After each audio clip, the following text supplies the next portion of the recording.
ಸ್ಯಾರೀಸು ರೆಗ್ಯುಲರಾಗಿ ಎಲ್ಲರಿಗೂ ಗೊತ್ತಿರೋವಂಥ ಸ್ಯಾರೀಸೇ. ಇದು 2 ಪ್ಯಾಟ್ರನಲ್ಲಿ ಬಿಟ್ಟಿದ್ದಾರೆ. ಈ ಥರ ಒಂದು ಪ್ಯಾಟ್ರನು ನೋಡ್ಬೋದು ನೀವು. ನೋಡಿ, ಈ ಥರ ಒಂದು ಪ್ಯಾಟ್ರನು. ಸೆಕೆಂಡ್ ಪ್ಯಾಟ್ರನ್ ಇದು. ಆದರೆ ಎಲ್ಲರ ಹತ್ರನೂ ಇದು 600ಗೆ 500ಗೆ ಸಿಗ್ತಿದೆ. ಇವ್ರ ಹತ್ರ ಮಾತ್ರ ಯಾಕೆ ಕಾಸ್ಟ್ಲಿ ಅನ್ನೋ ಒಂದು ಡೌಟ್ ನಿಮಗೆ ಬಂದರೆ ನಾನು ತೋರಿಸೋ ಮೇಜರ್ ಡಿಫ್ರೆನ್ಸ್ ಹೇಳ್ತೀನಿ ನೋಡಿ. ಇದು ಕ್ಲಾತ್ ಯಾವ ಥರ ಇದೆ ಅಂತ ಹೇಳಿದ್ರೆ ಬಟರ್ ಸಾಫ್ಟಾಗಿದೆ. ನಿಮಗೆ ಕ್ಲಾತು ತುಂಬ ಒರಿಜಿನಲ್ ಇದೆ. ಆ್ಯಂಡ್ ಈ ಪ್ರಿಂಟ್ ಎಲ್ಲ ಏನೇ ಆಗಲಿ ನೀವು ವಾಶ್ ಮಾಡಿದ್ರೂ ಮಿಸ್ ಆಗಲ್ಲ. ಆ್ಯಂಡ್ ಡೀಟೇಲಿಂಗ್ ಬಾರ್ಡರ್ ಕೂಡ ನೀವು ನೋಡ್ಬೋದು ಯಾವ ಥರ ಇದೆ ಡೀಟೇಲಿಂಗ್ ಅಂತ ಹೇಳಿಬಿಟ್ಟು.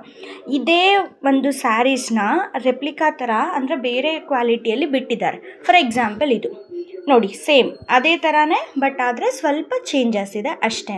ಸೊ ಈ ಒಂದು ಸ್ಯಾರಿ ಬಂದ್ಬಿಟ್ಟು ನಾವು ಕಮ್ಮಿ ರೇಟ್ಗೆ ಕೊಡ್ತೀವಿ. ಯಾಕೆ ಅಂತ ಹೇಳಿದ್ರೆ ಇದು ಕ್ವಾಲಿಟಿ ವೈಸ್ ನೋಡ್ಬೋದು ನೀವು, ಕೊಡೋ ಅಮೌಂಟಿಗೆ ತಕ್ಕಂತೆ ಕ್ವಾಲಿಟಿ ಇರುತ್ತೆ. ನೋಡಿ, ಕ್ವಾಲಿಟಿ ವೈಸ್ ಇದು ಸ್ಯಾರಿ ಯಾವ ಥರ ಇದೆ ಅಂತ ಹೇಳಿಬಿಟ್ಟು. ಬಟ್ ನಿಮ್ಗೆ ಇದರಲ್ಲಿ ಪ್ರೀಮಿಯಮ್ ಫಸ್ಟ್ ಕ್ವಾಲಿಟಿ ಸ್ಯಾರಿ ಬೇಕಂದರೆ ಅವೈಲೇಬಲ್ ಇದೆ. ನೋಡಿ, ಈ ಥರ 2 ಡಿಸೈನ್ಸ್ ಇದೆ. ಯಾರಿಗಾದರೂ ಬೇಕಾಗಿದ್ದರೆ DM ಮಾಡಿ. And thank you.